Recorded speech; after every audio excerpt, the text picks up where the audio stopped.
कृष्णा। हरे कृष्णा दीदी। मैया 28 तक हरे आई कृष्णा दीदी। हरे कृष्णा जी। चलो मंगलाचरण करते हैं, तब तक कुछ और ज्वाइन कर लेते हैं।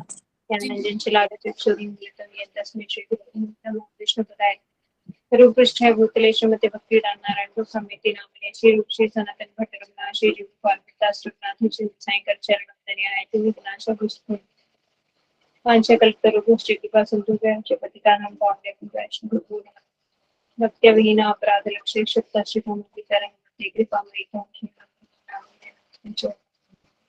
श्री कृष्ण चैतन्य प्रभु नित्यानंद श्री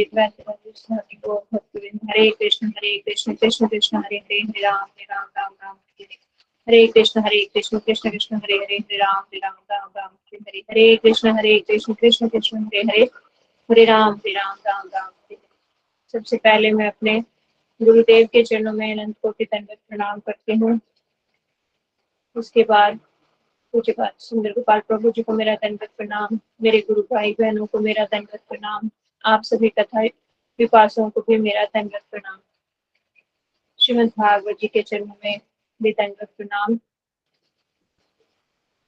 उन्हीं से कृपा मांगकर श्रीमद् भागवत ग्रंथराज महापुराण कुछ कृपा करे और आज मैं कुछ जो मैंने अपने गुरुदेव से सुना है वो कुछ आप सबको बताने का प्रयास करूँ। हरि श्रीमद् भागवत पुराण की जय। तो आज का हमारा प्रसंग है ब्रह्म स्तुति। तो आप सबने ब्रह्म विमोहन लीला सुन रखी है, फिर भी एक बार 5 मिनट में उसे रिवाइज कर लेते हैं। ब्रह्मा जी ने जब देखा भगवान अपने ग्वाल बालों के साथ बैठकर भोजन कर रहे हैं और एक उनका मित्र खट्टी छाछ पी रहा है और वो नहीं चाह रहा कि वो कृष्ण जी को दे और भगवान चाह रहे हैं उससे छीन कर पीना, तो वो जल्दी जल्दी से उनसे छीन कर पीने लगता है। और पीते पीते, क्योंकि वो तेजी से पी रहा था, तो पीते पीते उसके ना यहाँ से थोड़ा सा बहने लग जाता है और कृष्ण जी चाहते हैं उससे छीन कर पीना, पर वो फटाफट फटाफट जल्दी पीने के चक्कर में ऐसे पी रहा होता है और यहाँ से थोड़ा थोड़ा गिर रहा होता है। तो जो यहाँ से उसका झूठा गिर रहा होता है, कृष्ण वहीं पे ऐसे हाथ करके वो जो है खट्टी छाछ पीने लगते हैं और कृष्ण अपने मित्रों से छीन छीन कर जबरदस्ती उनका झूठा खा रहे हैं। जब ब्रह्मा जी ने ये देखा तो वो अचंभित हो गए। वो बोले कि ऐसा झूठा खाने वाला पर ब्रह्म नहीं हो सकता, ये कोई और है। ऐसा ग्वाल बालों के बीच में बैठा हास परिहास कर रहा है, कभी उनसे हार रहा है, कभी उनका झूठा खा रहा है। ये तो एक साधारण सा बालक ग्वाला लग रहा है, ये भगवान नहीं हो सकते। जैसे ही उनके मन में ये शंका आई कि भगवान नहीं हो सकते, तो उन्हें योग माया ने घेर लिया और भगवान की माया शक्ति के द्वारा वो बंध गए। क्योंकि जैसे ही हमारे मन में संशय आ जाता है, माया हमें घेर लेती है और उन्होंने भगवान की परीक्षा लेनी चाहिए। उन्होंने मन ही मन सोचा कि मैं देखूं ये भगवान है कि नहीं। तो उन्होंने भगवान के मित्रों को और भगवान के गऊओं को सबको चुरा लिया और वो सब चुरा कर एक कंदरा में बंद कर दिए और वापस देखने आए नीचे, तो उन्होंने देखा भगवान तो वैसे ही अपने ग्वाल बालों के साथ गोचारण के लिए जा रहे हैं, वैसे ही गैया हैं, सब बछड़े हैं, सब वैसे का वैसा। फिर भाग के ऊपर जाते देखते हैं कि कंदरा से निकल के तो नहीं, आगे जाके देखा वहां पर भी सारे पड़े वैसे ही के वैसे हैं। फिर नीचे आए तीसरी बार, तो देखा वो जो नीचे ग्वाल बाल और सब गौएं हैं वो सब चतुर्भुज नारायण रूप में दिखाई दिए उन्हें। तब उन्हें अपनी गलती का एहसास हुआ, कह रहे ये तो मैंने बहुत बड़ी गलती कर दी। भगवान के विषय में मैंने संशय कर लिया कि भगवान कैसे हो सकते हैं ना।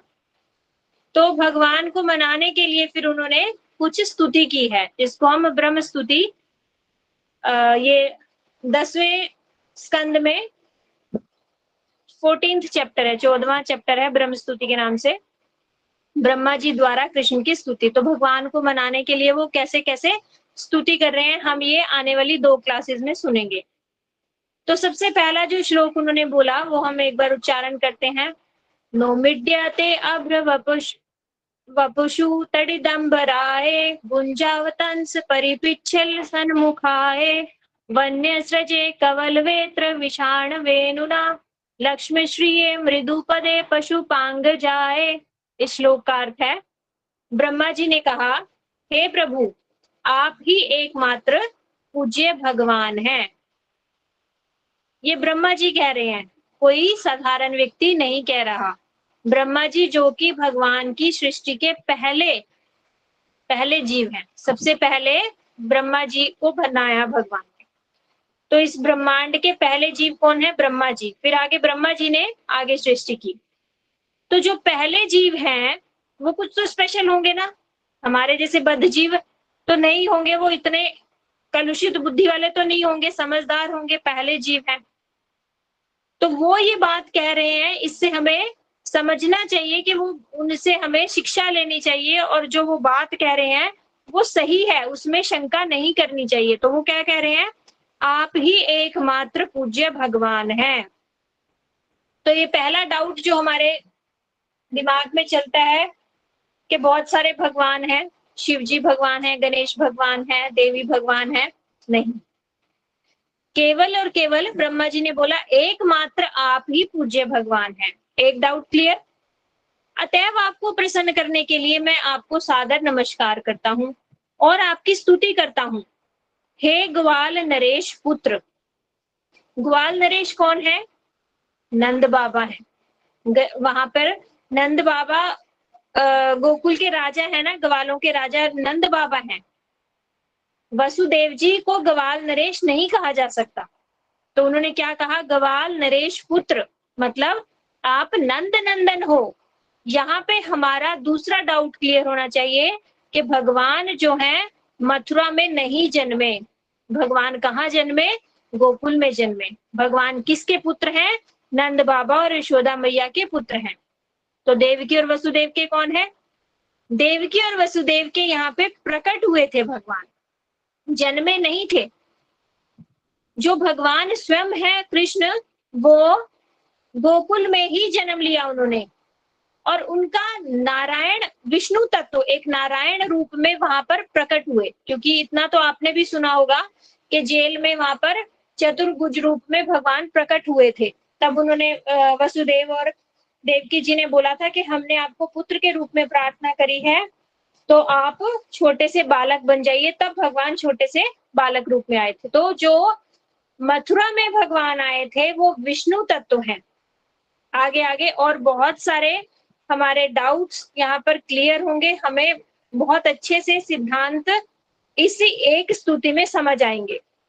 ये सब आप नोट करिए कि कौन कौन से सिद्धांत हमें इस स्तुति से समझ आ रहे हैं। पहला सिद्धांत कि केवल और केवल भगवान एक ही हैं, वो है नंद नंदन भगवान, नंद नंदन भगवान श्री कृष्ण। तो दूसरा उन्होंने बोला आप ग्वाल नरेश पुत्र हो। वसुदेव नंदन नहीं बोला, ग्वाल नरेश पुत्र बोला, मतलब नंद नंदन पुत्र हो। आपका दिव्य शरीर नवीन बादलों के समान गहरा नीला है, आपके वस्त्र बिजली के समान देदीप्यमान है, और आपके मुखमंडल का सौंदर्य आपके गुंजों की बने कुंडलों से तथा सिर पर लगे मोर पंख से बढ़ जाता है। अनेक वन्य फूल तथा पत्तियों की माला पहने तथा चराने के लिए छड़ी लिए हुए, लखुटी कहते हैं जिसको, जिसे गैया चराते हैं उसको लखुटी कहते हैं। श्रृंग सिंगा होता है जिसे बजाते हैं, और वंशी से सुसज्जित आप अपने हाथ में भोजन का कोर लिए हुए सुंदर रीति से खड़े हुए हैं। यहाँ पे भगवान के रूप का भी वर्णन किया गया है। जो कहते हैं ना कि तुम भगवान तो निराकारवादी हैं, किसने देखे भगवान, तुम क्यों ऐसा ये रूप का ध्यान करते हो, भगवान कृष्ण तो किसी ने बना दिए, मूर्ति बना दी, तुम ये सब देखते हो, उन सबको ये श्लोक बताना चाहिए कि हमने अभी नहीं देखा। क्यों? क्योंकि हमारी आंखें अभी इस लायक नहीं बनी, चिन्मय नहीं बनी, क्योंकि भगवान चिन्मय है, तो चिन्मय इंद्रियों के द्वारा ही उनके दर्शन होंगे, जड़ इंद्रियों से दर्शन नहीं होंगे। हमने नहीं देखा, ठीक बात, लेकिन हमने सुना है, उन्हें कानों से सुना है। कानों से कहाँ सुना? श्रीमद् भागवत जी में। श्रीमद् भागवत जी में भगवान के रूप का वर्णन बहुत जगह है।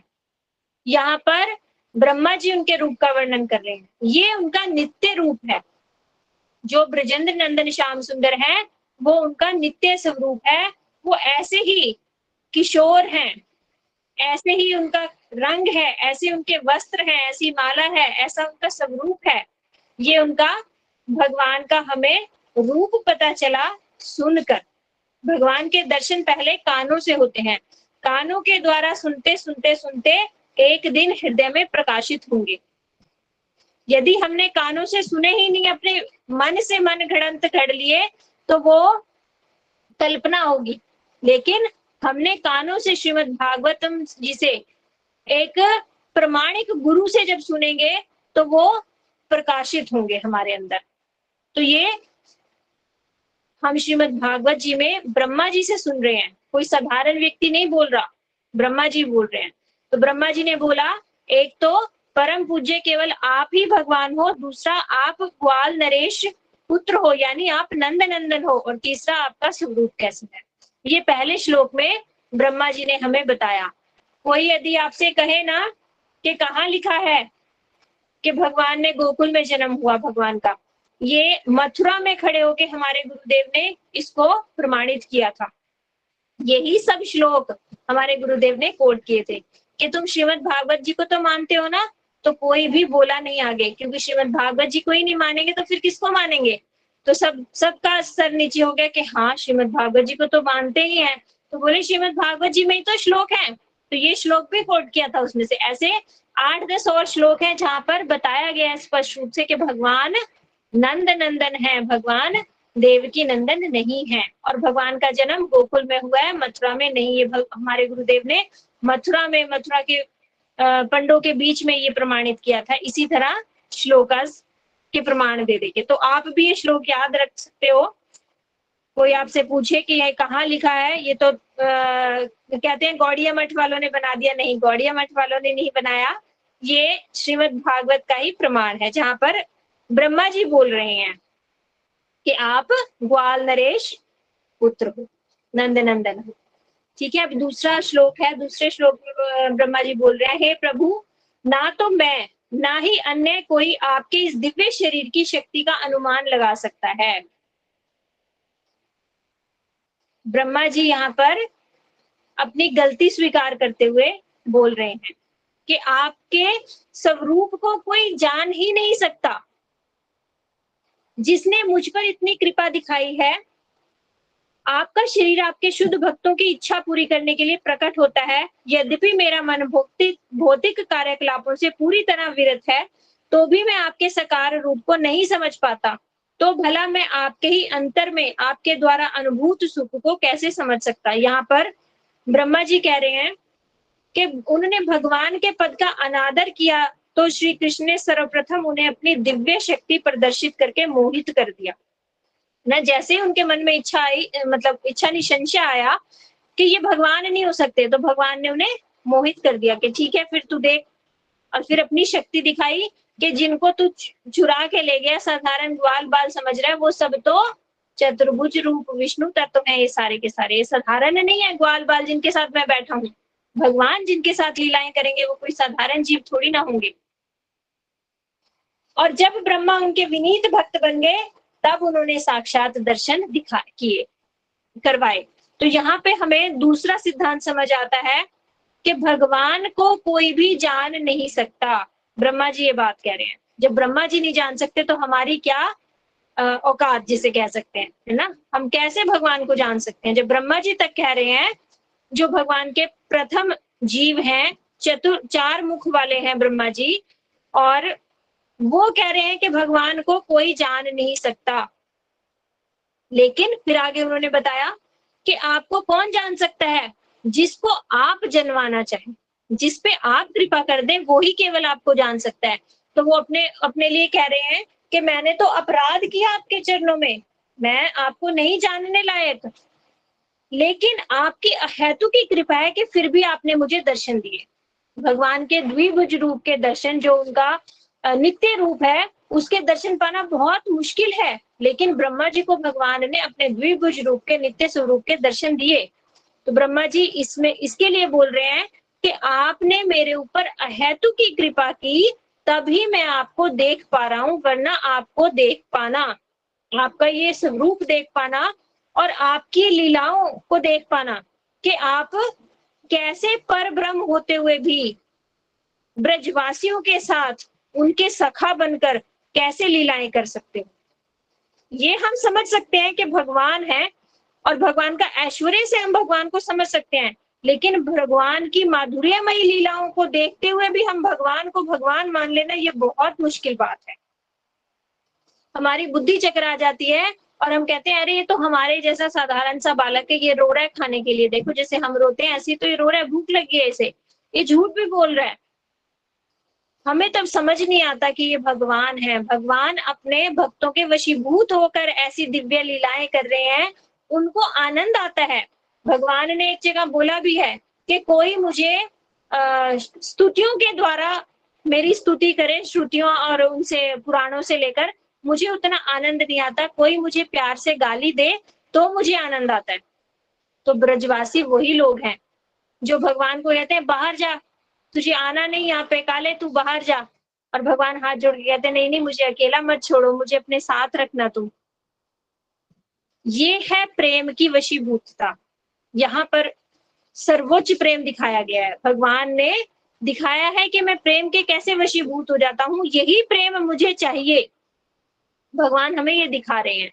तो यहाँ पर दूसरे श्लोक में हमने जाना कि भगवान को कोई भी नहीं जान सकता। कौन जान सकता है? केवल जिसको भगवान जनवाना चाहे, जिस पर भगवान अहेतु की कृपा कर दे, केवल और केवल वही भगवान को समझ सकता है। फिर तीसरा श्लोक है, उसमें बोल रहे हैं जो लोग अपने प्रतिष्ठित सामाजिक पदों पर रहते हुए ज्ञान विधि का तिरस्कार करते हैं, मनसा वाचा कर्मणा आपके तथा आपके कार्यकलापों का गुणगान के प्रति सम्मान व्यक्त करते हैं और आप तथा आपके द्वारा गुंजित इन कथाओं में अपना जीवन अर्पित करते हैं, वे निश्चित रूप से आपको जीत लेते हैं, अन्यथा आप तीनों लोकों में किसी के द्वारा भी जीते नहीं जा सकते। यहाँ पर फिर तीसरे श्लोक में भी यही समझाया कि आप किसी के द्वारा भी जीते नहीं जा सकते। आप अजेय हो, लेकिन कुछ है जो आपको भी जीत सकते हैं। वो कौन है?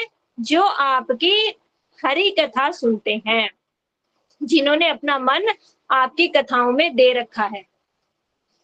कानों के द्वारा वो आपका दर्शन कर सकते हैं। जिन्होंने अपने कान भगवान की कथाओं को दिए हैं ना, उन्हीं के हृदय में भगवान आकर बैठते हैं। यहाँ पर ये एक और सिद्धांत समझाया कि भगवान को कौन जान सकता है? जिनकी हरि कथा में रुचि हो गई। भगवान को ज्ञान के द्वारा नहीं समझा जा सकता। हम बोले कि आज हम ये इतने ग्रंथ पढ़ लेंगे और हमें समझ आ जाएगा, भगवान कभी नहीं आ सकते। भगवान चिन्मय है और हमारी बुद्धि जड़ है। जड़ बुद्धि के द्वारा चिन्मय वस्तु की अनुभूति हो ही नहीं सकती। तो हमें अपनी बुद्धि पर भरोसा नहीं रखना चाहिए। जैसे कि वैज्ञानिक अपनी बुद्धि पर कितना भरोसा रखते हैं कि जो हम देखेंगे, जो हम करेंगे, बस वही ठीक है, हमने सब कुछ कर लिया। तो आगे आगे जब हम पढ़ेंगे ना भगवान का ऐश्वर्य, तो समझ आएगा कि वैज्ञानिकों को भगवान का ऐश्वर्य देखना चाहिए। भगवान है क्या, हम हैं कौन उनके आगे, फिर ये बात बोलने लायक होंगे। आगे फिर वो बोल रहे हैं, हे प्रभु, आत्म साक्षात्कार की सर्वोत्तम मार्ग तो आपकी भक्ति है। यदि कोई आपको जानना चाहता है या अपने आप को भी जानना चाहता है, तो उसकी सर्वोत्तम विधि क्या है? भक्ति। भक्ति के द्वारा ही जाना जा सकता है और किसी रास्ते के द्वारा नहीं जाना जा सकता। हम यहाँ पर सुनते हैं ना, 3 रास्तों से भगवान को जाना जा सकता है, कर्म मार्ग, योग मार्ग और कर्म मार्ग, ज्ञान मार्ग और भक्ति मार्ग। तो यहाँ पर पहली लाइन में बोल दिया ब्रह्मा जी ने कि सर्वोत्तम विधि, 3 विधियां हैं, लेकिन उन 3 विधियों में से भी सर्वोत्तम विधि भगवान को जानने की क्या है? भक्ति। यदि कोई इस मार्ग को त्याग कर ज्ञान का अनुशीलन में प्रवृत्त होता है, तो उसे कलेश उठाना पड़ता है। ज्ञान मार्ग में जो जाता है उसे कलेश उठाना पड़ता है और वांछित फल भी नहीं मिलता। जिस तरह भूसी को पीटने से अन्न नहीं मिलता, उसी तरह केवल चिंतन करते से आत्म साक्षात्कार नहीं हो पाता, उसके हाथ कलेश ही लगता है। यहाँ पर हमें ये समझना पड़ेगा, जो ज्ञान मार्ग में चलते हैं, ज्ञान मार्ग में चलने वाले लोग कौन? जो कहते हैं ब्रह्म और आत्मा और परमात्मा एक एक दिन हो जाएंगे, ब्रह्म में हम मिल जाएंगे। ब्रह्म निराकार है और जीव और ब्रह्म एक ही है। जब ब्रह्म को माया में वशीभूत हो जाता है तो वो जीव बन जाता है, और जीव के जब माया छोड़ देती है तो वो ब्रह्म बन जाता है। तो हम और भगवान, या भगवान वो वर्ड नहीं यूज करते, वो ब्रह्म यूज करते हैं। जीव और ब्रह्म एक ही है और माया से छूटने पर एक ही हो जाएगा। ये होता है ज्ञान मार्ग। इस तरह के ज्ञान को लेकर जो व्यक्ति चलते हैं, वो साधना में भी क्या करते हैं? केवल ध्यान लगाते हैं ना। उनका साधन होता है ध्यान लगाना। तो ध्यान किस चीज का लगाना? निराकार है ब्रह्म, तो कोई स्वरूप ही नहीं है। बिना आकार का आप कितनी देर कैसे ध्यान लगा सकते हो? ये भी एक कष्टकारी ही रास्ता है। उसमें भी बहुत कष्ट होता है कि आपके सामने कोई आकृति नहीं है, बस आपने ध्यान लगाना है। तो ये रास्ता भी कष्टकारक है, और इसके बाद मिलेगा क्या? मिलेगा भी कोई बहुत अच्छी चीज नहीं मिलेगी। कभी भी जीव और ब्रह्म एक नहीं हो सकते, क्योंकि जीव भी सच्चित आनंद है और भगवान भी सच्चित आनंद है। भगवान का अंश है जीव। तो जैसे भगवान हमेशा है, उनकी सत्ता हमेशा रहेगी, इसी तरह जीव की भी सत्ता हमेशा रहेगी। वो कभी भी ब्रह्म में मिलकर खत्म नहीं हो जाएगा। ऐसा नहीं होगा कि कभी जीव होगा ही नहीं, ऐसा कभी भी नहीं होगा, हमेशा रहेगा जीव। तो फिर होगा क्या उन लोगों का? उनको सायुज्य मुक्ति मिलेगी। सायुज्य मुक्ति में वो वहां पर एक लोक है, ज्योति लोक जिसे बोलते हैं, वहां ब्रह्म ज्योति लोक, वहां पर जाकर पत्थर के जैसे पड़े हों और कुछ भी नहीं मिलेगा उन्हें। मतलब उनका संसार छूटा। केवल ज्ञान मार्ग में चलोगे तो केवल संसार छूटेगा, लेकिन संसार छूटना ही सब कुछ नहीं है।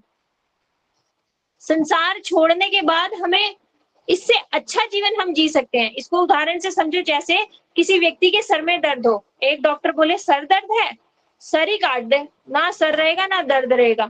सर होगा तो दर्द करेगा ना, सर काट दो, बस बात खत्म। और दूसरा डॉक्टर बोले अरे भैया, दर्द के बाद भी जीवन है, ये ले गोली एक खा, दर्द ठीक हो जाएगा और इसके बाद तू नॉर्मल लाइफ जिएगा, एंजॉय करेगा अपनी लाइफ को। तो कौन सा डॉक्टर ठीक? जो आपका सर काट रहा है या जो आपको गोली देकर आगे का भी जीवन जिवा रहा है? जो गोली देकर आगे का जीवन जिवा रहा है ना, वही डॉक्टर ठीक ना। तो इसी तरह केवल संसार छूटना ही हमारा उद्देश्य नहीं होना चाहिए। संसार से छूट गए, अरे भैया आगे क्या करोगे? संसार छूटने के बाद हम भगवत धाम जाएंगे, भगवान के साथ आनंद भोगेंगे, भगवान की सेवा करेंगे, भगवान के साथ सखा बनकर खेलेंगे, कभी कुछ करेंगे। वो सब आनंद भी तो है ना जीव के गठन के समय ही। जीव भी सच्चित आनंद है, उसके स्वरूप में आनंद है। तो वो आनंद वहां नहीं मिलेगा जो सायुज्य मुक्ति के बाद लोग वहां जाते हैं, वहां आनंद नहीं है उसको।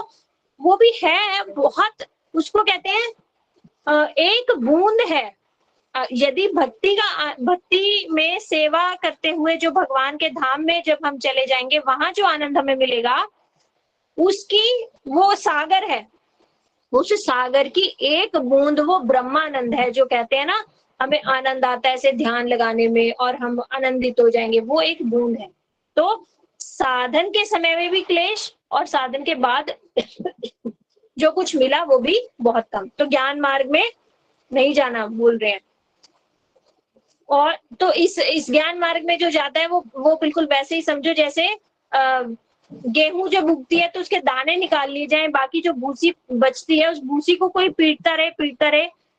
जब दाने होते हैं तब उसको पीटो तो दाने अलग निकलते हैं, दाने मिलते हैं। दाने निकालने के बाद अकेली भूसी को जो पीटेगा तो कभी क्या उसको दाने मिलेंगे? अकेले भूसी को पीटने से जैसे दाने नहीं मिलते, इसी तरह ज्ञान मार्ग पर चलकर जो हमारा आनंद है, परमानंद है, वो कभी मिल ही नहीं सकता। फिर उसके आगे बोले, हे सर्वशक्तिमान, भूतकाल में इस संसार में अनेक योगी जन ने अपने कर्तव्य निभाते हुए तथा सारे प्रयासों को आपको अर्पित करते हुए भक्ति प्रद प्राप्त किया है। आपके श्रवण और कीर्तन द्वारा संपन्न ऐसी भक्ति से वे आपको जान पाए और आपकी शरण में जाकर अपने परम धाम को पहुंच पाए। तो बोले कि केवल और केवल आप भक्ति के द्वारा ही जाने जा सकते हो, क्योंकि आप हमसे पहले बहुत सारे लोगों ने भक्ति के द्वारा ही आपको जाना है। और भक्ति में भी कहाँ से शुरुआत होती है? श्रवण से। जितना अच्छा हम श्रवण करेंगे उतना अच्छा ही हम कीर्तन करेंगे, और जितना अच्छा हम कीर्तन करेंगे उतना अच्छा ही हम स्मरण करेंगे। श्रवण क्या? सुनना। कीर्तन क्या? बोलना। स्मरण क्या? याद करना। तो इसलिए श्रवण सबसे पहली सीढ़ी है, उसको बहुत ध्यान से हमें श्रवण पे ध्यान देना चाहिए। हम पहला ही स्टेप अगर ठीक से केयरफुली नहीं रखेंगे तो ऊपर तक कैसे जाएंगे सीढ़ियों तक? इतनी लंबी सीढ़ी है।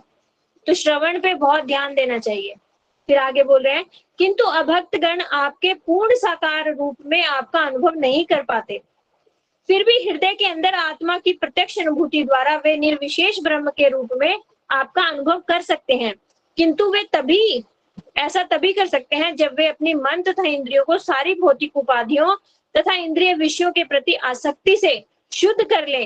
केवल इसी विधि से आपका निर्विशेष स्वरूप प्रकट हो सकेगा। उन्होंने बोला, जो ज्ञान मार्ग में चलते हैं, जो आपको निर्विशेष ब्रह्म कहते हैं, वो आपको, जो आप हृदय में बैठे हो परमात्मा रूप में, उसका कहीं कहीं अनुभव कर सकते हैं। लेकिन कैसे? जब उनका हृदय पूर्ण रूप से शुद्ध हो जाएगा, तब आप कहीं थोड़ा बहुत उन्हें झलक दोगे। ज्ञान मार्ग में आत्म शुद्धि की बहुत जरूरत है। पहले आत्म शुद्धि होगी, फिर जाके आपको कुछ प्राप्त होगी। लेकिन भक्ति में आत्म शुद्धि की भी आवश्यकता नहीं। जैसे हो वैसे के वैसे बस हाथ खड़े करके कहना है, हे गोविंद राखो लाज अब तो जीवनहारी। बस हमने शरणागत हो जाना है। जिस क्षण हम शरणागत हो गए, भगवान स्वयं आकर हमारी चित्त शुद्धि कर देंगे, हमारी आत्म शुद्धि कर देंगे। जैसे सूर्य जब दिन के समय उगता है ना, तो सूर्य के उगते के साथ ही अंधकार अपने आप दूर हो जाता है। अंधकार को दूर करने के लिए अलग से प्रयत्न नहीं करते कि सारी रात पहले अंधकार हटाने में लगे रहे, सूर्य आएगा सुबह। नहीं, सूर्य के उदित होते के साथ ही अंधकार अपने आप चला जाता है। उसी तरह भक्ति में जैसे ही हमने शरणागति हम की भगवान के चरणों में, शरणागत हम हुए, हमारे सारे जो है दूषित हमारा मन अपने आप से सब कुछ शुद्ध हो जाएगा। चित्त शुद्धि की जरूरत, आत्म शुद्धि की जरूरत भक्ति के लिए नहीं है। आगे फिर उन्होंने बताया, समय के साथ विद्वान दार्शनिक या वैज्ञानिक पृथ्वी के सारे परमाणु, हिम के कण या शायद सूर्य के, नक्षत्र, ग्रहों से निकलने वाली ज्योति कणों की भी गणना करने में समर्थ हो सकते हैं। जो वैज्ञानिक हैं वो पृथ्वी के कण, सूर्य के किरण कण, सब कुछ हो सकता है वो किसी दिन गिन ले। किंतु इन विद्वानों में ऐसा कौन है जो समस्त जीवों के लाभ के लिए इस पृथ्वी पर अवतरित आपके अनंत दिव्य गुणों की गणना कर सके? तो यहाँ पर बताया गया है कि आपके अंदर कितने गुण हैं, उनकी गणना कोई नहीं कर सकता। ये पृथ्वी में कितने कण हैं, गिनना बहुत मुश्किल है ना, असंख्य लगता है ना। पर वो ब्रह्मा जी कह रहे हैं, एक दिन मान लो कि वो भी कोई गिन लेगा, मान लो वो भी कोई गिन लेगा, लेकिन आपके अंदर कितने गुण हैं वो कोई नहीं गिन सकता। यहाँ पर ब्रह्मा जी उनकी स्तुति कर रहे हैं कि आप तो इतने गुणवान हो, आप तो ऐसे हो, आप मुझे क्षमा कर दो। यहाँ पर क्षमा की प्रार्थना के लिए भगवान से प्रार्थना कर रहे हैं। फिर आगे कहते हैं, ये श्लोक जो है ना, ये श्लोक हम क्लास में भी शेयर करेंगे। ये श्लोक जरूर सब लोग याद रखना, ये बहुत इंपॉर्टेंट श्लोक है। तत्ते अनुकंपा सुसमीक्षण मानो भुंजान एवा तम कृतम विपाकम हृदयवपुर्भि विदधन नमः ते जीवते यो मुक्ति पदे सदाय भाक। इसका मतलब है, हे प्रभु, जो व्यक्ति अपने विगत दुष्कर्मों के फलों को धैर्य पूर्वक सहते हुए, जो व्यक्ति अपने कर्म फलों को, कर्म फल भी कैसे होते हैं, विगत दुष्कर्मों से आते हैं। यहाँ पर ये बात समझो, जो भी हमें सुख दुख आ रहा है वो हमारे पुराने जन्मों के कर्मों का हिसाब है। विगत दुष्कर्मों के फलों को धैर्य पूर्वक सहते हुए अपने हृदय, वाणी और शरीर से आपको नमस्कार करते हुए ईमानदारी से अपनी आपकी अहेतुकी कृपा प्रदत्त किए जाने की प्रतीक्षा करता है, वह अवश्य ही मोक्ष का भागी होता है, क्योंकि यह उसका अधिकार बन जाता है। यहाँ पर जो मोक्ष बोला वो भक्ति के कंटेक्स्ट में बोला कि वो आपकी प्रेमा भक्ति का अधिकारी बनने के लायक होता है। कौन सा व्यक्ति? जो व्यक्ति सुख दुख को, जो भी कुछ आए उसके पास, उसको धैर्य पूर्वक सहन करता है और आपको प्रत्येक परिस्थिति में धन्यवाद करता है। ये दो बातें हैं। सहन करना बहुत बड़ी बात नहीं है, लेकिन उसके लिए भगवान को धन्यवाद भी करना, इसका मतलब उसके मन में भी कोई शिकायत नहीं है। कई बार होता है कि हम ऊपर से नहीं बोलते कि बुरा लग रहा है, कोई बात नहीं, सह लो ऐसे, पर अंदर से तो बुरा लग रहा होता है ना। हम उसको धन्यवाद नहीं कर रहे होते सामने वाले को कि थैंक यू तूने मुझे मारा, चुप रह जाते हैं कई बार, लेकिन धन्यवाद नहीं कर रहे होते, ये भी बहुत बड़ी बात। तो यहाँ पर बोला कि भगवान को धन्यवाद भी करना प्रत्येक स्थिति के लिए, नमस्कार करना भगवान को प्रत्येक स्थिति में, और आपकी हेतु की कृपा की प्रतीक्षा करते रहना कि एक दिन ऐसा आएगा मुझ पर भी भगवान की अहेतु की कृपा होगी, इसकी प्रतीक्षा करते रहना। ये कहते हैं उत्साह, निश्चय और धैर्य का ही मार्ग है। जो भक्ति मार्ग है वो उत्साह, निश्चय और धैर्य का ही मार्ग है। ये तीन चीजें हमें जरूर अपने साथ रखनी पड़ेंगी। तो कह रहे हैं यदि कोई व्यक्ति ऐसा है तो वो अवश्य ही आपकी कृपा का अधिकारी होगा। तो इसमें बता रहे हैं कि जैसे उदाहरण से समझा रहे हैं, श्रीधर स्वामी जी बता रहे हैं टीका में कि जैसे एक व्यक्ति अपने पिता की संपत्ति का अधिकारी कैसे होता है, क्या जरूरी होता है अपने पिता की संपत्ति का अधिकारी बनने के लिए? अनम्यूट करके कोई बताओ तो, क्या योग्यता होती है अपने पिता की संपत्ति का अधिकारी बनने के लिए? आज्ञाकारी होना, उनका बेटा होना। हाँ, बेटा होना और जीवित होना। जी। यदि वो जीवित है ना तो वो अपने आप से ट्रांसफर हो जाएगी, उसके नाम संपत्ति है ना। अगर वो बेटा जीवित है तो पिता की संपत्ति अपने आप ट्रांसफर हो जाएगी, उसको कुछ करना नहीं पड़ेगा। तो पिता की संपत्ति को प्राप्त करने के लिए सबसे पहली जो योग्यता है वो है जीवित होना। तो इसी तरह यहाँ पर हमारे भी पिता हैं, हमारे परम पिता भगवान है ना। तो भगवान की संपत्ति के हम अधिकारी कब होंगे? जब हम जीवित होंगे। यहाँ पर जीवन से मतलब क्या? जीवन से मतलब केवल सांस लेना नहीं है। हम कहते हैं ना अभी तो हम जीवित है क्योंकि सांस ले रहे हैं, ये सांसें खत्म हो गई और ये मृत हो गया। अरे वो तो शरीर मरा, हम नहीं मरे। हम तो आज भी हैं और कल भी हैं। तो ये तो शरीर की मृत्यु होती है ना, आत्मा की मृत्यु नहीं होती। तो यहाँ पर जीवन किसको कहा गया है? जीवन कहा गया है कि यदि हम भक्ति कर रहे हैं तो हम जीवित हैं, नहीं तो हम मृत हैं इसी समय भी। जैसे कहते हैं एक वो लोहार के पास धोकनी होती है ना जिसमें से हवा आती है जाती है, कह रहे हैं जैसे वो धोकनी हवा फेंकती है ना, उसमें भी सांस आते जाते हैं। यदि कोई व्यक्ति भक्ति नहीं कर रहा तो समझो वो धोकनी है, वो धोकनी के समान है, वो मृत है, वो जीवित है ही नहीं। तो जीवित किसको बोला गया शास्त्रों के अनुसार? जो भक्ति कर रहा हो। तो इसलिए बोला गया कि यदि हम भक्ति करेंगे तो भगवान की प्रेमा भक्ति, भगवान की जो संपत्ति है, भगवान का प्रेम, वो हमें अपने आप मिल जाएगा। उसके लिए हमें कुछ मेहनत करनी नहीं पड़ेगी। वो स्वाभाविक रूप में, जैसे बेटा यदि जिंदा है तो उसको ट्रांसफर हो जाती है ना पिता की संपत्ति, इसी तरह यदि हम भक्ति करने लग गए तो भगवान की प्रेम हमें अपने आप ही मिल जाएगा।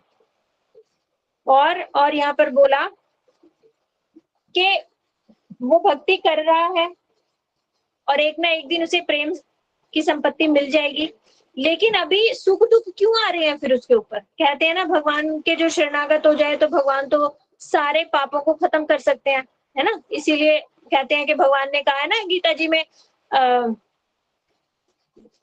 वो श्लोक है जो लास्ट में कि तुम सब कुछ छोड़कर मेरी शरण में आ जाओ, मैं तुम्हें सारे पापों से मुक्त कर दूंगा।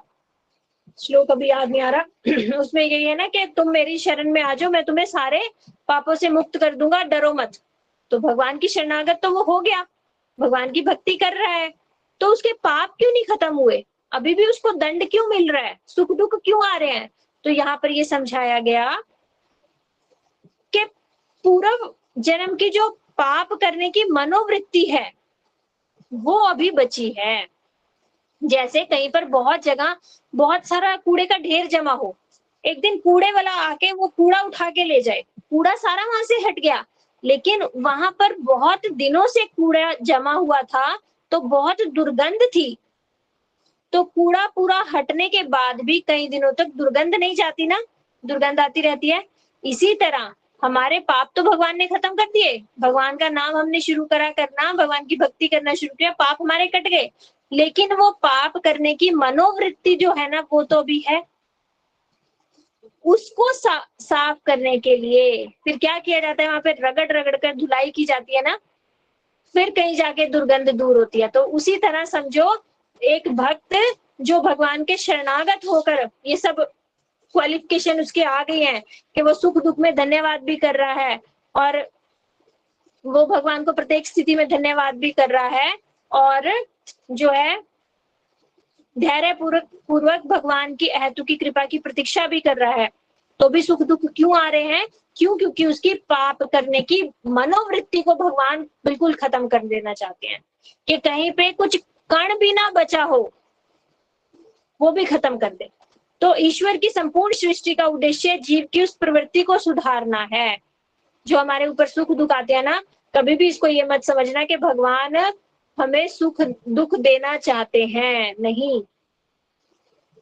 भगवान हमें ये सुख दुख देकर हमारे जो पाप और पुण्य करने की मनोवृत्ति है ना, वो मनोवृत्ति को सुधारना चाहते हैं। जैसे एक जेल में जब कैदी को सजा दी जाती है तो क्या जेलर वो खराब व्यक्ति है? क्या जेलर दुष्ट है जो उसको मारना चाहता है? नहीं, वो चाहता है कि ये सुधर जाए, इसके बाद जब ये यहाँ से जाए तो इसको यहाँ की यातना याद आए कि अरे भैया अगर मैंने चोरी की दोबारा उस जेल में जाऊंगा फिर वहां पर डंडे पड़ेंगे, इसलिए अब मैं चोरी नहीं करूंगा।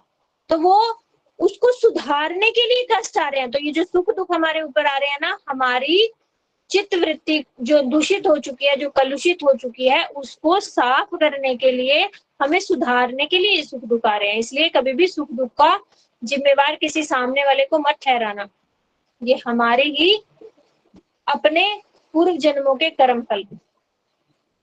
ठीक है, ये श्लोक आप जरूर जरूर याद रखना सबके सब। तो जिसमें ईश्वर के बिना भोग करना चाहते हैं, और ये हमें दंड क्यों मिल रहा है? क्योंकि हम स्वयं भोक्ता बनना चाहते हैं। हम यहाँ पर आए ही क्यों? क्योंकि हमारे अंदर भोग की इच्छा आ गई कि हम भोक्ता बनेंगे। तो अपनी इस इच्छा के कारण हम यहाँ पर फंस गए। अब यही इच्छा का कण मात्र भी ना रह जाए, इसीलिए जो है ये सुख दुख का चक्कर में हमें भगवान ने फंसा रखा है और हम अपने कर्मों के फल को भोग रहे हैं। इस चक्र से निकलना केवल और केवल एक ही रास्ता है, भक्ति। हाथ खड़े करके हे गोविंद राखुला जब तो जीवन हारी। भगवान के शरणागत जब हम हो जाएंगे तो जैसे अभी हम ऐसे समझो, वो जो गोल झूला होता है ना, उस गोल झूले में एक बार बैठ जाओ तो आपको यदि डर भी लगेगा, आप उतर नहीं सकते ना, तब तक नहीं उतर सकते जब तक ये नीचे वाला कोई स्विच ऑफ नहीं करेगा, है ना, जो चला रहा है उस बड़ा सा हिंडोला जो होता है। तो अब हम भी इस जन्म मृत्यु के चक्कर में फंस गए। अब यहाँ से कौन निकाल सकता है? जो हिंडोला चला रहा होता है वो है भगवान कृष्ण। इस चक्कर से केवल और केवल भगवान कृष्ण निकाल सकते हैं और कोई नहीं निकाल सकता। उन्हीं के हाथ में स्विच ऑफ करने का और ऑन करने का है। तो हम फंस तो गए अपने मर्जी से, क्योंकि अपनी मर्जी से ही बैठते हैं ना। हाँ, हमें आनंद लेना है इसलिए बैठ गए। हम इस चक्कर में, जन्म मृत्यु के चक्कर में आ गए क्योंकि हमें भोक्ता बनना था, तो फंस तो गए हैं। अब सुख दुख से घबरा रहे हैं तो निकलेंगे कैसे? केवल और केवल भगवान की शरण में जब हम जाएंगे। फिर आगे अगला श्लोक है, हे प्रभु मेरी शिष्यता को जरा देखें, आपकी शक्ति की परीक्षा करने के लिए मैंने अपने मायामयी शक्ति से आपको आच्छादित करने का प्रयत्न किया। ये ब्रह्मा जी बोल रहे हैं कि मैं आपको ठगना चाहता था, कि आपकी परीक्षा लेना चाहता था, जबकि आप असीम तथा आदि परमात्मा है, जो मायापतियों को भी मोहित करने वाले हैं।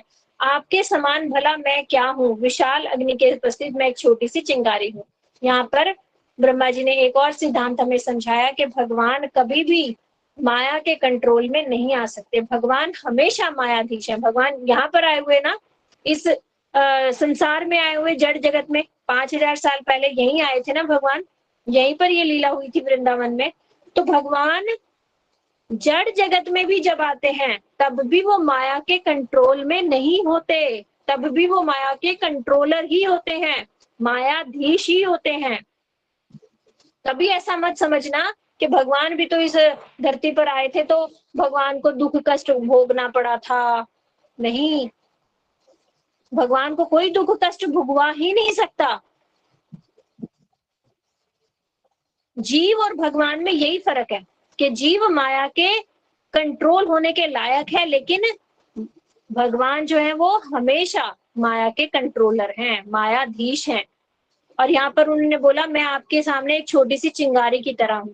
तो ये समझो जीव और भगवान में क्या फर्क है। भगवान सूर्य के समान समझो, तो सूर्य से निकलने वाली जो किरणें हैं, किरणों में छोटे छोटे जो कण दिखाई देते हैं ना, जैसे लाइट आती है कई बार हमारे घर में, उसमें से खिड़की में से, तो उसमें छोटे छोटे डस्ट जैसे कण दिखाई देते हैं ना, तो हम वैसे भगवान के किरण कण हैं। या चिंगारियां जब उड़ती हैं, अग्नि जब चल रही हो, अग्नियों में से छोटी छोटी सी चिंगारियां निकलती है ना, यदि भगवान को अग्नि मान लिया जाए तो हम उनकी छोटी छोटी चिंगारियां हैं, और भगवान को सूर्य मान लिया जाए तो हम भगवान की छोटी छोटी किरण कण है। ये हमारा और भगवान का भेद और अभेद है। उस चिंगारी में भी शक्ति होती है पूरी आग बनने की ना। तो इसी तरह हम भगवान के अंश हैं, हमारे अंदर भी भगवान के सारे गुण हैं, लेकिन एक बिंदु मात्र है, और भगवान सागर है उन गुणों के ना। तो हमारे और भगवान में ये फर्क है। ब्रह्मा जी बता रहे हैं, भगवान ने यहाँ पर, ब्रह्मा जी ने भगवान को यहाँ पर ईश बोला है। ईश्वर, ईश्वर जो होता है वो सबका स्वामी होते हैं, वो सबको सृजन करने वाले होते हैं। यहाँ पर ब्रह्मा जी अपने आप को बता रहे हैं कि सब लोग क्या कहते हैं, ब्रह्मा जी ने हमारी सृष्टि करी, ब्रह्मा जी बड़े, ब्रह्मा जी ने हम बनाए। अरे भैया, ब्रह्मा जी को भी किसने बनाया वो सोचो, ब्रह्मा जी को बनाया भगवान ने। तो ये पीछे बड़ा कौन हुआ, भगवान हुए। भगवान की शक्ति से ब्रह्मा जी तो एक ड्यूटी कर रहे हैं, है ना। आगे अगला श्लोक है, अतएव हे अच्युत मेरे अपराधों को क्षमा कर दे, मैं रजोगुण से उत्पन्न हुआ और स्वयं को आपसे पृथक स्वतंत्र नियंता मानने के कारण मैं नीरा मूर्ख हूँ। अज्ञान के अंधकार से मेरी आंखें अंधी हो चुकी, जिसके कारण से मैं अपने को ब्रह्मांड का अजन्मा सृष्टा समझकर, किंतु मुझे आप अपना सेवक माने और अपनी दया का पात्र बना ले। यहाँ पर बताया गया कि जीव को हमेशा ये बात याद रखनी चाहिए, जीवेर स्वरूप है नित्य कृष्ण दास। जीव का स्वरूप क्या है, भगवान का दास होना। खुद को भोक्ता मानना, खुद को सृष्टा मानना जीव का स्वरूप नहीं है। ब्रह्मा जी कह रहे हैं मैं अपने आप को इस जगत का सृष्टा मान चुका था कि मैंने ही सृष्टि करी है, यही मेरी भूल थी। इसी अहंकार में मैं आपको भी परीक्षा करने चल दिया, जबकि हूं तो मैं आपका दास। आपने शक्ति दी तो मैं सृजन कर सका ना, आपकी शक्ति के बिना मैं कुछ भी नहीं हूं। फिर अगले श्लोक में बोल रहे हैं, कहा मैं अपने हाथ के 7 बालिशत के बराबर एक क्षुद्र प्राणी, जो भौतिक प्रकृति, समग्र भौतिक शक्ति, मिथ्या अहंकार, आकाश, वायु, जल तथा पृथ्वी से बने घड़े जैसे ब्रह्मांड से घिरा हुआ हूँ। कहा आपकी महिमा, आपके शरीर के रोमकूपों से होकर असंख्य ब्रह्मांड उसी प्रकार आ जा रहे हैं जिस तरह खिड़की के जाली से छेदों से धूलकण आते जाते हैं। बोल रहे हैं यहाँ से देखना चाहिए वैज्ञानिकों के भगवान है क्या, जो अपने आप को बहुत कुछ समझते हैं उनको ये समझना चाहिए। कह रहे हैं जैसे एक खिड़की में से धूलकण आते जाते हैं ना, जाली वाली खिड़की में से, इसी तरह भगवान के रोमकूपों में से ब्रह्मांड आते हैं और जाते हैं। भगवान के रोमकूपों में से ब्रह्मांड निकलते हैं और आते हैं, और मैं उस इतने ब्रह्मांड, असंख्य ब्रह्मांड निकल रहे हैं और आ रहे हैं, उनमें से किसी एक ब्रह्मांड का मैं एक छोटा सा ब्रह्मा हूं, तो आपके आगे मेरी क्या कीमत है। यहां से हमें समझना चाहिए कि भगवान है क्या, भगवान का ऐश्वर्य दिखा रहे हैं हमें कि हम तो इस छोटे से ब्रह्मांड में, ब्रह्मा जी कह रहे हैं, इस छोटे से ब्रह्मांड में घिरा हुआ मैं अपने आप को न जाने क्या समझता हूँ, लेकिन आप तो देखो कौन हो। जिस एक ब्रह्मांड को मैं, ब्रह्मांड का मैं सृजन करता, सृष्टि करता अपने आप को समझता हूँ, वो ब्रह्मांड तो आपके रोमकूपों से ऐसे निकल रहे हैं और आ रहे हैं जैसे एक जाली वाली खिड़की से धूल के कण आते जाते हैं। तो आप कहाँ और मैं कहाँ। फिर आगे बता रहे हैं, हे प्रभु, क्या कोई माता अपने गर्भ के भीतर स्थित शिशु द्वारा लात मारे जाने का अपराध समझती है? क्या आपके उदर के बाहर वास्तव में ऐसी किसी वस्तु का अस्तित्व है जिसे दार्शनिक जन है या नहीं है की उपाधि प्रदान कर सके? तो ब्रह्मा जी ने अभी भगवान का ऐश्वर्य भी दिखा लिया कि भगवान आप तो क्या ही हो, आपसे, आपके आगे मैं क्या हूँ। तो ब्रह्मा जी अब सोच रहे हैं, भगवान अपनी तारीफ सुन के तो खुश हो नहीं रहे, तो भगवान के साथ रिश्ता बनाने वाली प्रार्थना कर रहे हैं। भगवान को बता रहे हैं कि आपका मेरा रिश्ता भी है। तो भगवान को कहते हैं, जैसे एक माता के गर्भ में जब बच्चा होता है तो वो अंदर से लात मारता है, माँ को थोड़ा सा कष्ट भी होता है, लेकिन माता उस पर गुस्सा नहीं होती ना। तो इसी तरह ये हम सारे जीव जो हैं आपके अंदर ही तो हैं, आपसे बाहर तो कुछ है ही नहीं। जैसे वो बच्चा अपने माँ के गर्भ के अंदर स्थित होता है, इसी तरह हम प्रत्येक प्राणी भगवान की शक्ति के अंदर ही तो है। ऐसी कोई जगह ही नहीं है ना जहाँ भगवान है नहीं, जहाँ हम कहते हैं कि हाँ हम अलग हैं और हाँ भगवान नहीं है। प्रत्येक वस्तु में, प्रत्येक स्थान पे तो भगवान है ना, तो हम भगवान के अंदर ही हुए ना एक किस्म से। तो बोले कि जिस तरह वो माता अपने बच्चे को कुछ गुस्सा नहीं करती, उसकी गलती माफ कर देती है, तो हम भी तो फिर आपके बच्चे हुए ना, आपके अंदर ही समाये हुए हम लोग, तो आप भी मुझे क्षमा कर दो। फिर और आगे क्या बोल रहे हैं, हे प्रभु, ऐसा कहा जाता है जब प्रलय के समय तीनों लोग जलमग्न हो जाते हैं तो आपके अंश नारायण जल में लेट जाते हैं, उनकी नाभि से एक कमल का फूल निकलता है और उस फूल से ब्रह्मा का जन्म होता है। अवश्य ही ये वचन झूठे नहीं हैं। तो क्या मैं आपसे उत्पन्न नहीं हुआ? अब यहाँ से और क्लोज आने की कोशिश कर रहे हैं ब्रह्मा जी। कह रहे हैं कि जब सारा प्रलय हो जाता है तो वहां पे कारण जल बोलते हैं उसको, कारणदक्षाई विष्णु जब लेटे होते हैं, ब्रह्मा जी का उत्पत्ति कहाँ से हुई है? ब्रह्मा जी की उत्पत्ति हुई है गर्भोदक्षाई विष्णु से। तो बोले कि कारणदक्षाई विष्णु लेटे होते हैं, उनके रोमकूपों से ब्रह्मांड निकलते हैं और उस एक ब्रह्मांड के अंदर गर्भोदक्षाई विष्णु चले जाते हैं और उस गर्भोदक्षाई विष्णु की नाभि से एक जो है कमल से मेरी उत्पत्ति होती है। तो वो जो विष्णु है, उन विष्णु के भी तो मूल विष्णु आप ही हो ना। यहाँ पर एक और हमारा डाउट क्लियर होगा कि विष्णु कृष्ण जी का अंश है, कृष्ण से विष्णु जी हैं, विष्णु जी से कृष्ण जी नहीं है। सबसे पहले भगवान कृष्ण, उसके बाद बलराम जी के बाद संकर्षण, फिर मूल संकर्षण, फिर आगे महाविष्णु से कारणदक्षाई विष्णु, गर्भोदक्षाई विष्णु और क्षीरोदक्षाई विष्णु, ये 3 विष्णु। इस तरह से भगवान का विस्तार है। हमने अभी तक सीरियलों में ही देखा है ना कि विष्णु से कृष्ण जी होते हैं, सीरियलों में यही देखा है। क्यों? क्योंकि ऐश्वर्य कहाँ है? ऐश्वर्य विष्णु जी में है ना, 4 भुजा वाले, वो तो भगवान लगते हैं। और कृष्ण जो छोटे से मक्खन खाते हैं, मक्खन चुराते हैं, चोरी करते हैं, अपने दोस्तों से लड़ते हैं, झगड़ते हैं, गौवे चढ़ाते हैं, वो भगवान नहीं हो सकते। हमारी यही बुद्धि है ना कि भगवान की भगवत्ता हम ऐश्वर्य से नापते हैं, जबकि भगवान की भगवत्ता किससे नापनी चाहिए? माधुर्य से। भगवान की भगवत्ता माधुर्य से होती है। तो कृष्ण ही एक ऐसे हैं जिन्हें आप चाहे अपना बेटा बना लो, चाहे पति बना लो, चाहे बॉयफ्रेंड बना लो, चाहे पिता बना लो, कुछ मर्जी बना लो, वो प्रत्येक रूप में आपके साथ इंटरेक्ट करेंगे, आपसे प्रेम करेंगे। तो भगवान की भगवत्ता माधुर्य से होती है। तो केवल और केवल ब्रजेंद्र नंदन श्याम सुंदर कृष्ण ही सर्वोपरि हैं। पहले श्लोक में ही बता दिया था ना कि आप ही ग्वाल नरेश हो के पुत्र हो और आप ही एकमात्र भगवान हो।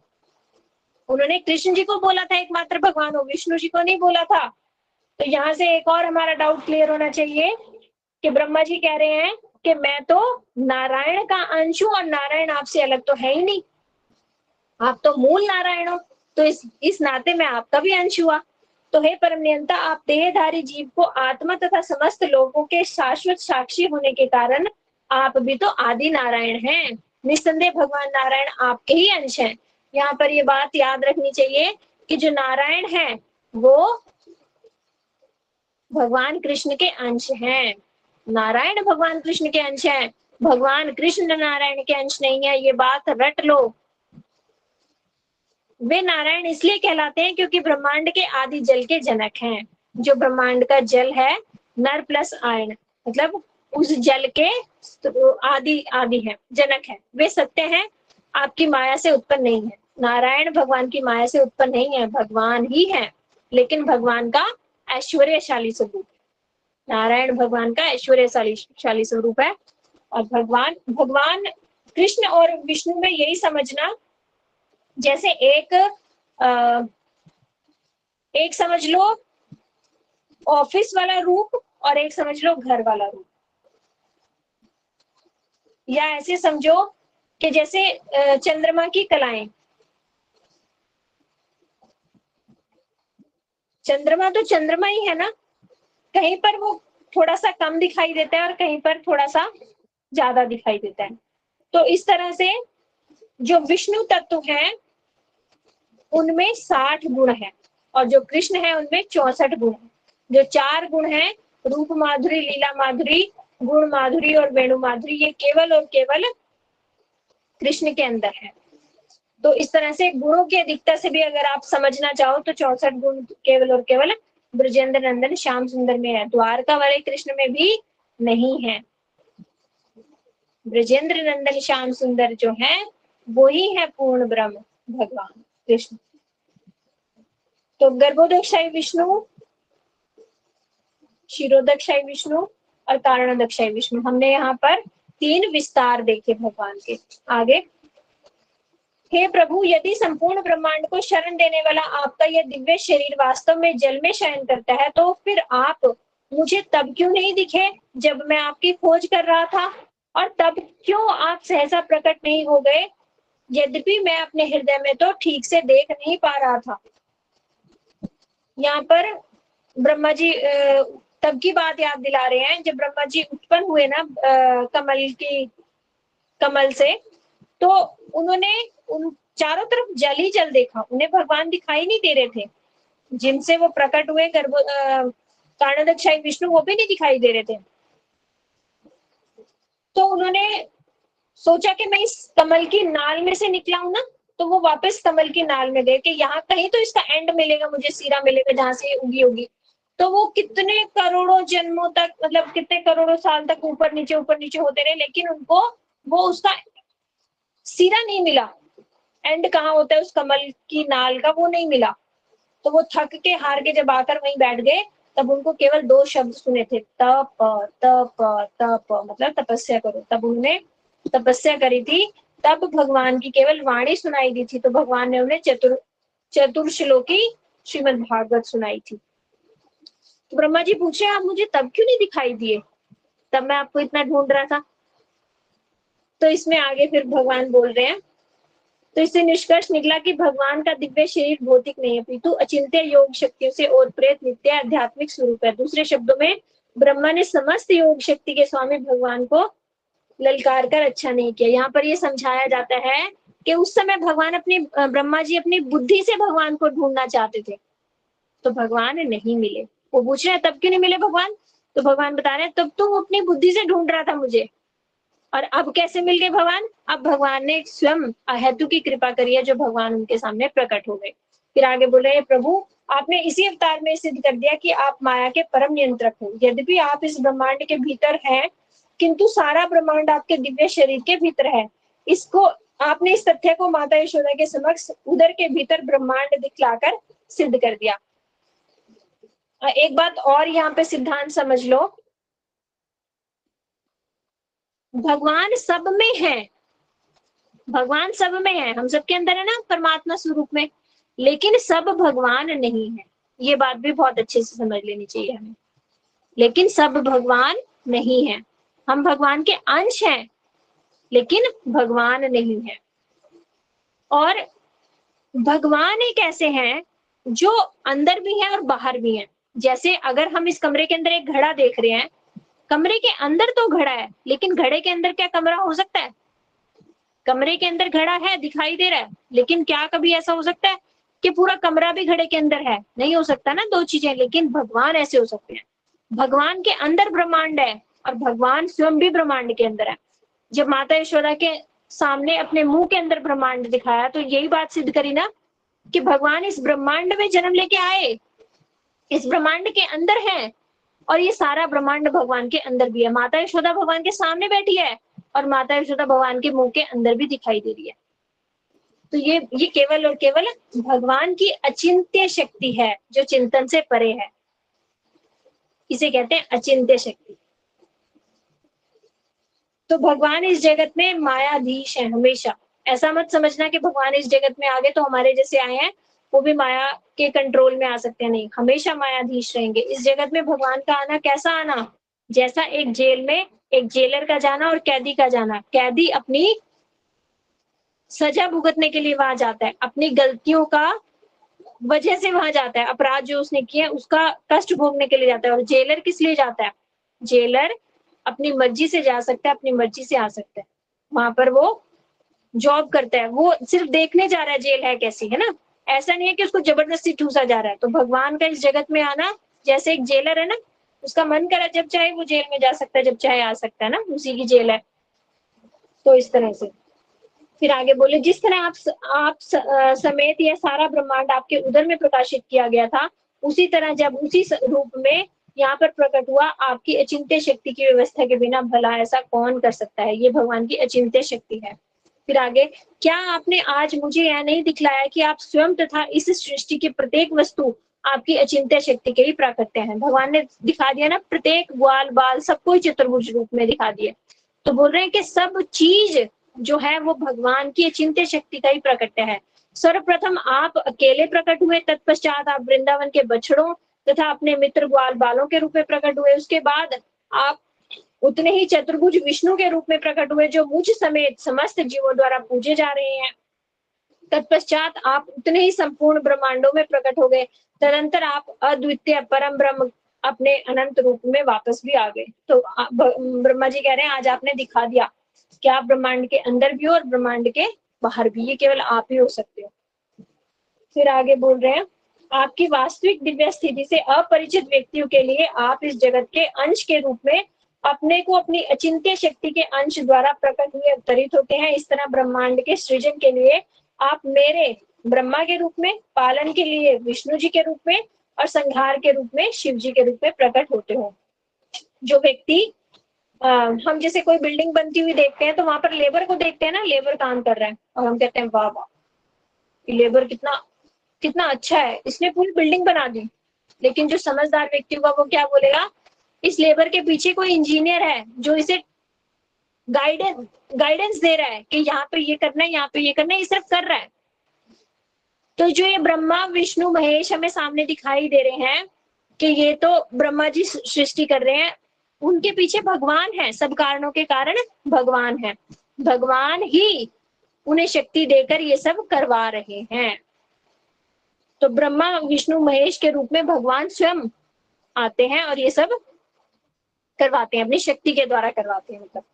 फिर आगे, हे प्रभु आप परम श्रेष्ठ और स्वामी हैं, यद्यपि आप अजन्मा हैं किंतु श्रद्धा विहीन असुरों के मिथ्या गर्व को चूरण करने के तथा संत भक्तों पर दया दिखाने के लिए आप देवताओं, ऋषियों, मनुष्यों, पशुओं और यहाँ तक कि जलचर भी बनकर आ सकते हैं।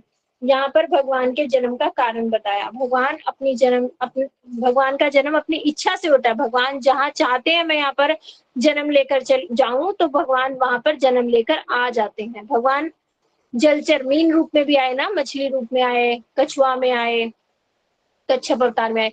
भगवान कुछ भी बन सकते हैं, पक्षी में आए गरुड़ बनकर, है ना, तो ऋषि बनकर आए, मनुष्य बनकर आए, राम जी बनकर। तो भगवान किसी भी रूप में आ सकते हैं लेकिन अपनी इच्छा से। और इच्छा भगवान क्यों करते हैं? असुरों का नाश करने के लिए और भक्तों को सुख देने के लिए। कि भक्त जब मेरी ऐसी लीलाओं को देखेंगे और सुनेंगे, यदि भगवान कृष्ण ना आए होते तो आज श्रीमद् भागवत का पाठ हम कैसे कर रहे होते? ये सब लीलाएं भगवान ने ना की होती तो हम कैसे, क्या स्मरण करते हैं? हमारे पास था क्या सुनने को, है क्या सुनने को, अगर भगवान नहीं आए होते तो? भगवान हमारे लिए आए कृपा करने के लिए कि मैं ऐसी ऐसी लीलाएं करके जाऊंगा, श्रीमद् भागवत में लिखी जाएंगी, और फिर कोई व्यक्ति मेरी तरफ आना चाहेगा तो इन्हीं लीला कथाओं को सुनते सुनते मुझसे प्रेम कर लेगा और मेरी तरफ आने आकर्षित हो जाएगा।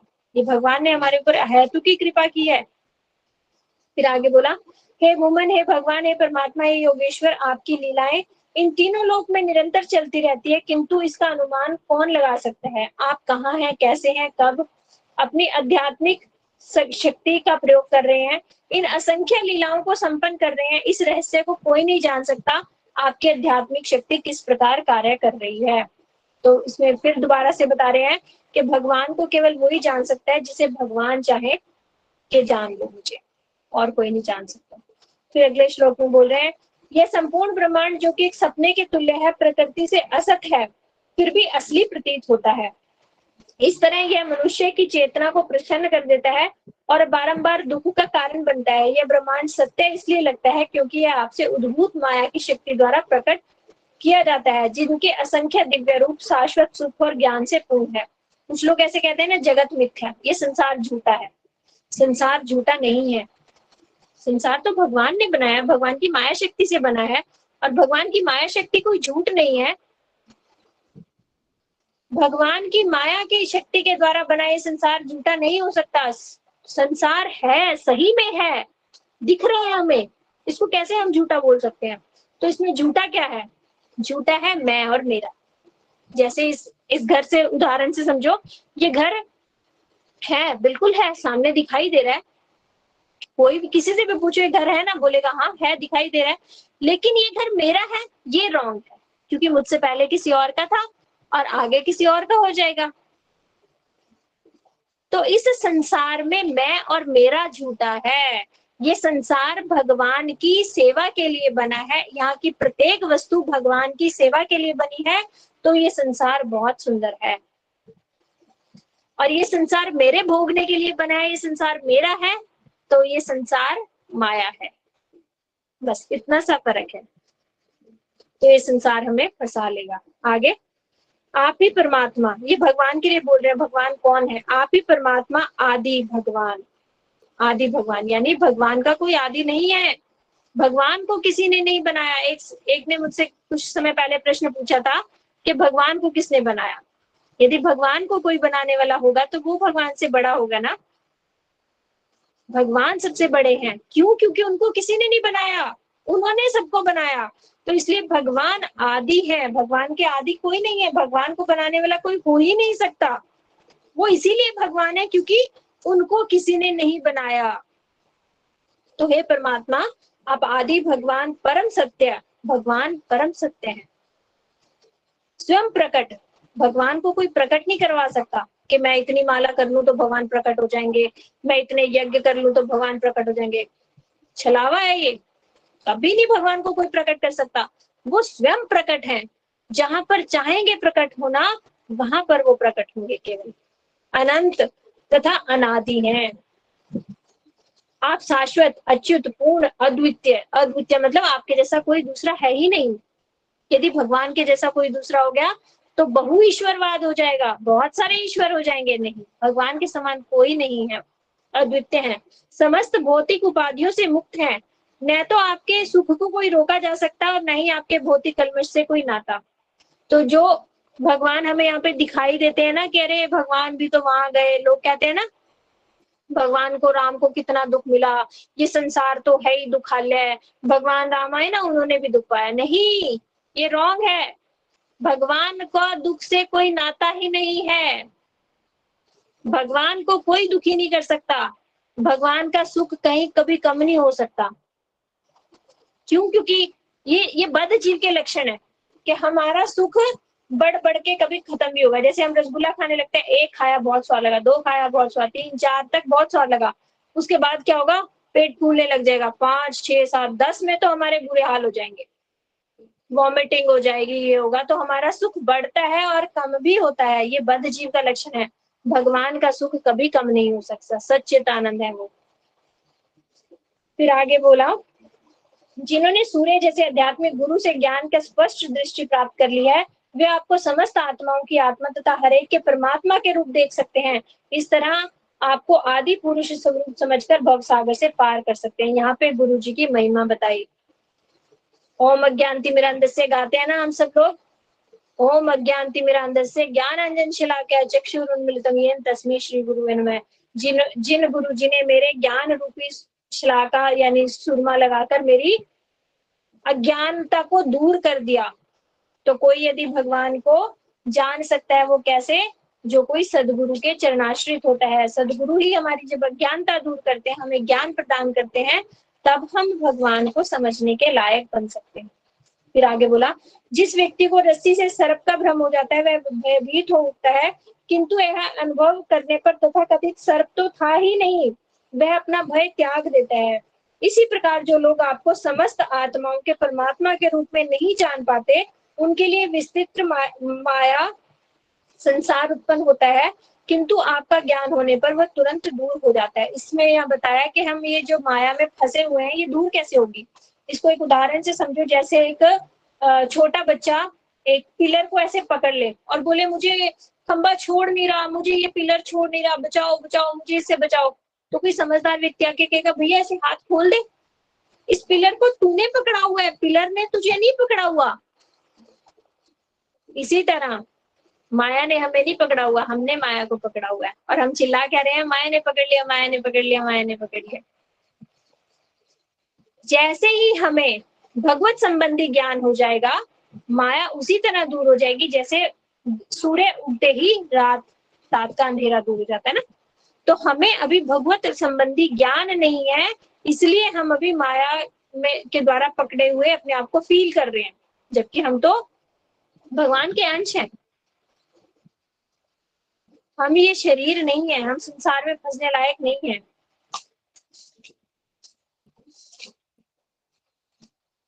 टाइम हो गया, ये हम यहीं पे विश्राम करते हैं आज इसको। तो माया से दूर कैसे हुआ जा सकता है। माया से दूर भगवान की शरण में हुआ जो जाएगा वो ही होगा।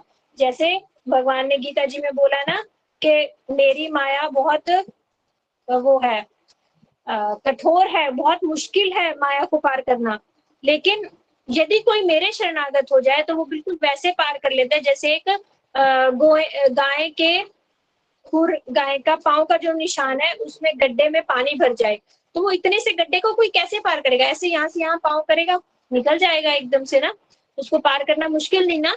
उसी तरह अभी क्या कहते हैं, भवसागर, भवसागर पार करना कितना मुश्किल। भवसागर कह रहे हैं ना, भवसागर तब तक है जब तक हम भगवान के शरणागत नहीं हुए। जिस दिन हम भगवान के शरणागत हो गए, भवसागर हमें कैसे लगेगा, वो गाय के पांव के निशान जितना छोटा लगेगा, और ऐसे ही जस्ट हम क्रॉस कर जाएंगे। तो यहाँ आज हमने बहुत सारे सिद्धांत समझे, बहुत सारे और नए नए सिद्धांत और आगे हम सीखेंगे इसमें, लेकिन आप लोग आते बहुत कम हो। देखो ये हमारा 150-200 का ग्रुप है और 15 लोग आए हुए हैं, ज्वाइन किया हुआ है सिर्फ। चलिए, आप लोग सौभाग्यशाली हो जिन्होंने आज सुना, आप स्पेशल हो, आप आगे आने वाली क्लासेस भी सब सुनना, और आप बताना क्या आपको शनिवार का दिन सही नहीं लगता, क्या आपकी छुट्टी नहीं है इसलिए कम लोग ज्वाइन करते हैं। ग्रुप में पूछकर आपस में पूछना ये क्या करें हम जो ज्यादा लोग आए कथा सुनने के लिए। पंचकल्पतरुभ्यश्च कृपा सिन्धुभ्यश्च पतितानां पावनेभ्यो वैष्णवेभ्यो नमो नमः। हरे कृष्ण कृष्ण कृष्ण हरे हरे, हरे राम राम राम हरे हरे। हरे कृष्णा। बेटा श्यामा रिकॉर्डिंग बंद कर दो।